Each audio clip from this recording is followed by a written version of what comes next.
После громких кадровых изменений на оккупированном полуострове крымские журналисты опросили местных, одобряют ли они решение российского президента. В частности, интересовались у севастопольцев об отставке губернатора Сергея Миняйла и его новой должности в Сибири. Он был бесполезен для города, это я так считаю, я вот здесь живу, что надо было менять это все, давно хотели. И, это сделал наш президент, дай бог ему всего наилучшего.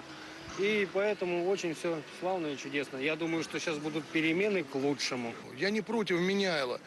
Когда начнутся выполняться те обязательства, которые были поставлены непосредственно президентом, было выделено с бюджета очень много денег на школы, на больницы, на, как говорится, госструктуры. Не делается ничего. Достаточно много положительного, достаточно много не очень хорошего. Поэтому в целом, если подвести итог, сказать, что все было нормально, я бы оценил на оценку 4. Никаких изменений абсолютно. Но мы тем более ничего не будем. Поэтому все, что я могу сказать, я принимаю это с удовольствием. Только что буквально общался с местными знакомыми. Они сказали, я их поздравлял со вчерашним праздником Крещения Руси. Так вот они сказали, что вчера у них был больший праздник в связи с сменой губернатора. В городе удивлялись, почему так долго его не меняют, хотя фамилия подразумевает его замену.